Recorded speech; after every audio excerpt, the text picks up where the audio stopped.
adjusting and maintenance of haying equipment from his perspective. Clayton? Thank you, Dr. Lacefield. It's really great to be here. I thank Dr. Lacefield for inviting me. I thank Dow for putting on this symposium. It's good, it's educational, it really helps us producers to kind of get an idea of what to do and when to do it. What I want to talk to today is primarily a proper adjustment of equipment. I come to a lot of grazing conferences and conferences like this, and we hear talks like Dr. Lacefield started out with about every day grazed is more money made. The primary reason for that is you don't have to use machinery. Tractors cost a lot of money, balers cost a lot of money, all this stuff costs a lot of money. It costs a lot of money to keep them going, to maintain them, to keep everything running. So a big part of cutting the cost of machinery is keeping it adjusted properly. And so that's what I want to talk about today. As a commercial hay farmer, all the hay we grow, we sell. I don't have any cattle, any livestock of any kind. My son does, but I don't. So every bale of hay I put up for the purpose of resale. So we run a lot of equipment, and adjustment is a big part of it. There's one way, I can't tell you how to adjust all of my equipment. I definitely can't tell you how to adjust all of your equipment. But I'll tell you how you can find out how to adjust all your equipment, and that's the read the owner's manual. Believe it or not, I have an owner's manual for every single last piece of equipment I got. Most of the equipment we buy in the fall, and it gives me plenty of time to go through that owner's manual and get familiar with what it takes to adjust that piece of equipment, get it ready for the field the next spring. I can't imagine having a piece of equipment and not having an owner's manual. A few years ago, I bought a corn planter. We was growing some corn silage, and it was used, and it didn't come with an owner's manual. Well, I went to the company, and I give $70 for a little bitty old owner's manual just so I would know what to do with that piece of equipment. Now, since then, I've got a neighbor that's told me about something called eBay, and you can get owner's manuals a lot cheaper there. Well, we're going to start out with the hay cutting equipment. Primarily, I'm going to talk about the harvesting equipment and the maintenance, the adjustment, primarily on the harvesting equipment. And if you think your dealer adjusted your equipment before you bought it new, I don't think that's right. They don't know the conditions you're going in. They don't know what kind of hay you're doing. They don't know what kind of ground you got. They don't know all there is to know about your particular operation. So it's impossible for them to adjust it properly. They might get it close, but everything's got to have some fine-tuned adjustments. Now, at these grazing conferences and different conferences I go to, they talk about the cutting height. We need to cut our grass hays at somewhere between 3.5 and 4 inches. That'll let it regrow a lot faster. It'll get us better quality. It'll make the stands last longer. So now we kind of know, okay, I'm going to be cutting grass hay. I need to cut it at 3.5 to 4 inches. Well, how do I do that? Well, they didn't bother to tell me that. They just told me that's where I need to be. So on my machine, all I've got to do is push that button right there. Just hit a button and I can change the cutting height. On this dial right here, I know when I'm way up there at the top, above that number 1, that I'm cutting at about 3 3/4 inches. Now, how do I know that? Well, I cut about 100 foot. I get out of that nice, cool, air-conditioned cab with the radio, and I get my tape measure, and I go back there, and I measure how tall that stubble is. And I know at number 1, I'm about 3.5 to 3 3/4 inches. Now, if I push it all the way down to that number 6, I'm at about 1/2 inch. And I know that because I get back there and I measure it. So now I kind of know on my particular machine where the cutting height is, what I got to do to get there and everything. The ground you're going over will have a little bit to do with that cutting height. At some field, when you measure that, it might be at 3.5, and the next field, it might be at 3. It's going to vary a little bit if that field is rolling, or it's a little rougher, or things don't slide as good on the ground as it does on other fields. So it's good to get back there and check that machine from time to time and see what your cutting height is. Now, on some machines, they have shoes that slide under there that are adjustable. And they have different holes and different pins and different stuff like that. Well, I would suggest you put it in one hole and cut a few feet and measure and see what you got. And on some machines, you can actually buy a taller shoe where you can change the cutting height and give it even higher than the shoes that come with it standard. On a 3-point hitch disc mower, for example, the cutting height is changed by lengthening or shortening the top link. And again, you would have to get back there and measure that because there's no gauge or no dial or nothing to go by. You can't count the holes or anything. But the longer you make that, the taller the cutting height will be. It's going to tilt the cutting bar back a little bit. Now, another adjustment on them, primarily we grow alfalfa hay, alfalfa and orchard grass mix. That's our primary hay. So we condition all of our hay. And our conditioners have rollers on them. Some conditioners are frails. Everything we cut hay with has rollers. There's two primary adjustments on a set of rollers, and that is roll pressure and roll gap. And first of all, I'm going to talk about roll pressure, and that's simply how tight the springs are that holds the rollers together. When you got real thick early cut hay, you might want a little lighter roll pressure. At the end of the season, when the hay is not yielding hardly as good as you wish it was, you might want tighter roll pressure. On our particular machine, we just simply turn that handle. There's a gauge down there, and the H means it's got higher pressure, and the low means it's got lower pressure. So I can turn that handle, and I know where I'm at, and it's just one handle on one side of the machine. It tightens up both sides and keeps my roll pressure right. Now, again, I have to get out of that cab, out of the air conditioner, and I go back there on an alfalfa hay. I want to make sure I'm breaking the stem, but I'm not bruising the leaves. So if I'm bruising the leaves, I've got too much roll pressure. If I'm not breaking the stems, I don't have enough. It's simple a matter of getting out of that cab, going back there, and picking up a few stems, seeing what I'm doing. If I'm not breaking the stems, I need tighter. If I'm bruising the leaves, I need to be looser. Now, the roll gap. The roll gap is something that you probably, in our situation, we only adjust it once a year. In the wintertime, we get our machines in the shop, and we go through them, and we adjust everything and fix everything and do our maintenance and go everything. And in the roll gap, in simplest terms on our machines, we want our roll gap as tight as we can get it and not touching. If our rolls are touching each other, they're probably going to vibrate and they're going to wear, and that's not a good thing. We want them as close as we can get them and not touch. And that's done by these, I don't know how to turn on this little pointer, but anyway, the little screw there that's got the keeper over it. There's one on each side, and so you got to keep both sides the same. And I take a piece of tinfoil and fold it up and kind of run it through that roller by hand, and I can tell how far my gap is. And I check it at 3 places, both outsides and the middle. And most of the time, the middle will be a little bit closer than the 2 outsides are. But you just don't want them to touch, but you want them close together. And that's the way I adjust the roll pressure on mine. One more adjustment on my cutters, and this was a lesson I learned. I've learned a lot of lessons the hard way. A few years ago, I wanted to buy a pivot tongue cutter. I had never used one before. It's a pull-type machine, and it was, I thought, pretty big at the time. So I bought me a used one. I thought, well, you know, if it don't work, I won't have hardly as much invested. Well, I got it home, and what I was trying to do is set the float on it. I like my float to be at about 90 pounds. I take an actual set of scales and I stick it at each end of it, and I pick up on it, and I want it to weigh about 90 pounds on each end.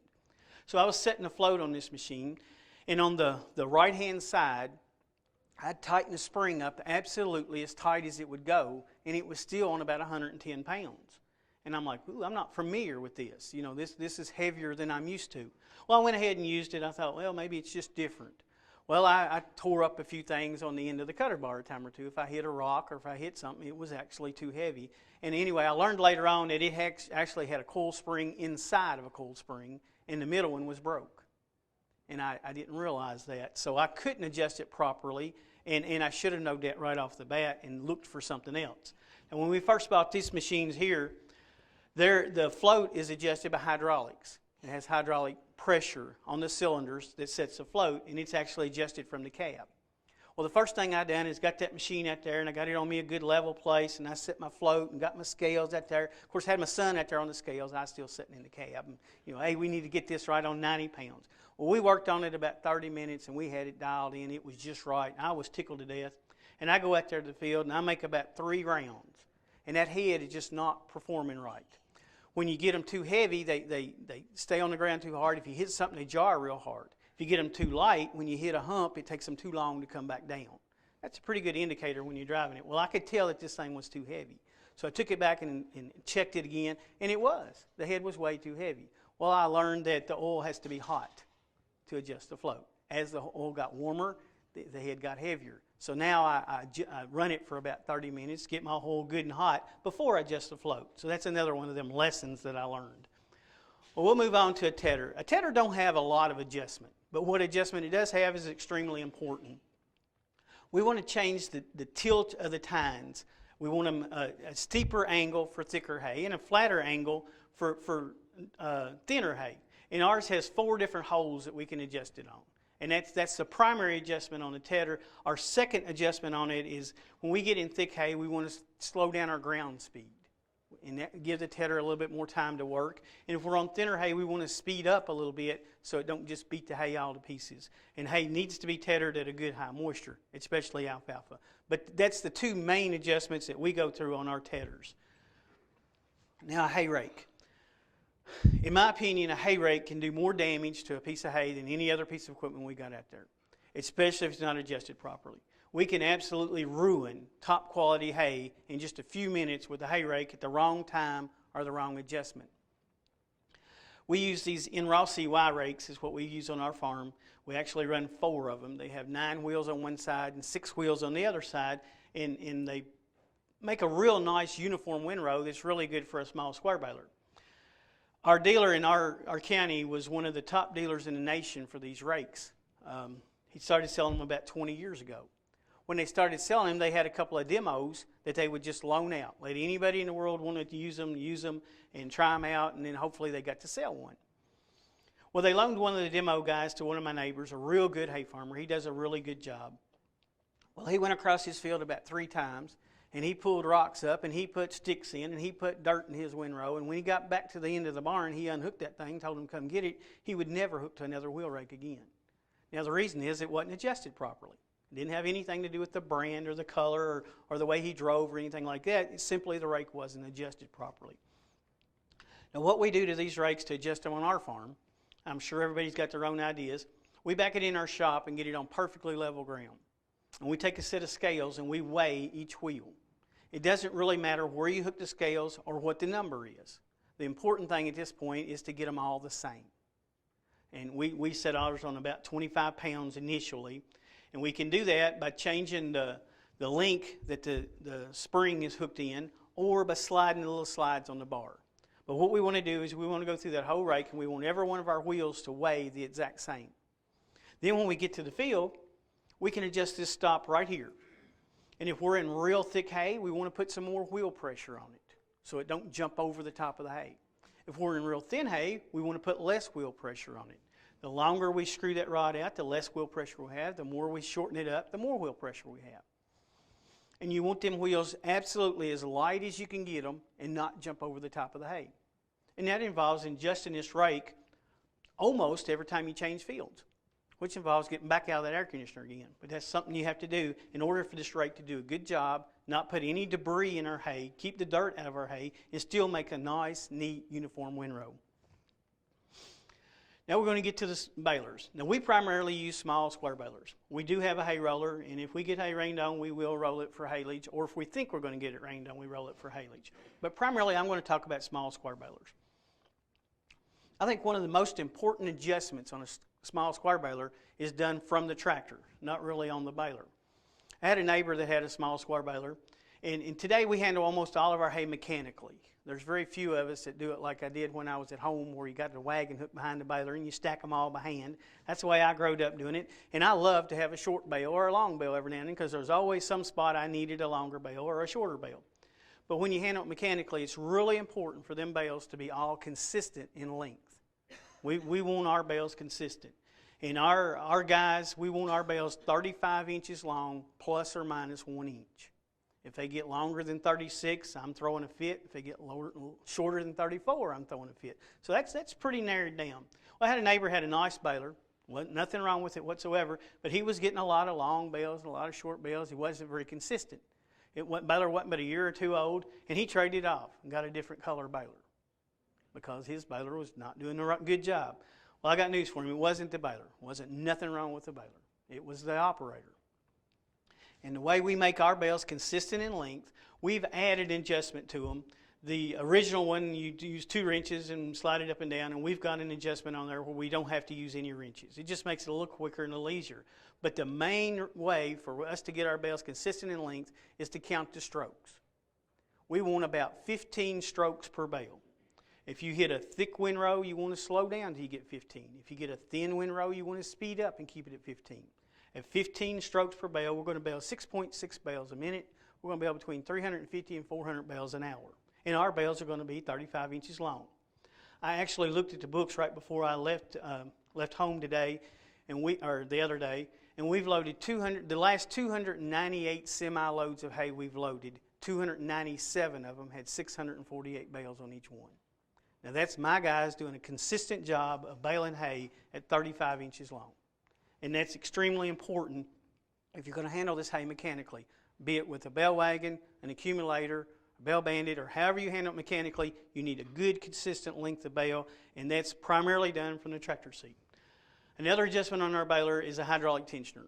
Now, it doesn't matter if you have a hydraulic tensioner or if you have the handles on the back or how you adjust the tension on the bales. That's an important adjustment. As you go throughout the day and the hay gets drier, you're going to have to tighten that up a little bit. I strongly suggest my guys get out of the tractor about every 200 bales. That's about every 30 to 40 minutes, and check the tension and check their length. Make sure everything's still right on and doing good so we can continue to pick them up and do a good job. But as the hay gets wetter, you got to loosen up the tension. As it gets drier, you got to tighten up the tension. So you spend the first half of the day baling, tightening them up, and the second half loosening them up a little bit. So they always need to be adjusted one way or the other. It's impossible just to set that thing at the shop and say, hey, I'm good to go. That won't work if you want to keep your bales consistently tight. Now, I'm not talking a whole lot about maintenance. That's a whole other deal. Dr. Lacefield said I only had an hour, so I'm just going to talk about, about adjusting a little bit. But I am going to tell a joke on me. This little porcelain insulator here, the twine runs through it. Well, several years ago, apparently everybody in our operation forgot how to tie a knot. Every time we'd splice the twine and it'd go through there, the knot would break. The knot would break. And this was really, really getting frustrating because it would break on one side and then 5 bales later it'd break on the other side. So you got all these busted bales, and we tried every knot known to mankind and none of them hold. Well, that winter when we got that baler in the shop, we noticed that this little porcelain insulator had a groove wore through it plumb up to the wire. Well, the string went through there no problem, but the knot wouldn't fit. And that was a maintenance problem. That's something that should have been checked before. Today, we put new porcelain insulators on every baler every winter. We won't never have that problem again. That $1.50 insulator is a lot cheaper than all them busted bales, and we all forgot how to tie knots. Now, I do want to talk a little bit about the adjustment of a drill. We've been taught over the several years that the main reason for losing a stand or not getting a stand is because we get our seed too deep. You get your seed too deep, it won't come up, and you're going to have a poor stand or no stand. So how do we adjust the depth on our drill? What do we do there to make sure that we don't have our seed too deep? Again, number one thing we got to do is when we put that drill down and we head across the field, we got to get out of that cab, out of the air conditioner, and go back there and see where our seed's at. How deep is our seed? Is it a 1/4 inch? Is it a 1/2 inch? Is it 3 inches? How deep should it be, and where's it at? On my particular drill, we have a gauge wheel for each disc opener. Every single last disc opener has its own gauge wheel. So if I'm on rolling ground or uneven ground, I know every disc opener has its own gauge wheel and it's all set on its own proper depth. Now this drill has several adjustments. The depth is adjusted with this knob here, and I can adjust it from a 1/4 of an inch depth to 3 inches of depth. I also have an adjustment for the seed opener and the seed, the compaction wheel on the back of the seed, how much pressure I put on each one of them. And it's based on how dry the ground is or how wet the ground is or if it's sandy ground or clay ground or whatever. But the seed adjustment is extremely important to getting a good stand. But the main thing, if you don't take anything else home from what I say, is read your owner's manual, understand what it says, learn how to adjust your equipment. Nobody else can adjust it but you. Conditions are different. Every field is different. Every species of hay is different. All things are different. And the main thing is to get it adjusted properly. I hope I have time for questions. Take a quick question, Clayton.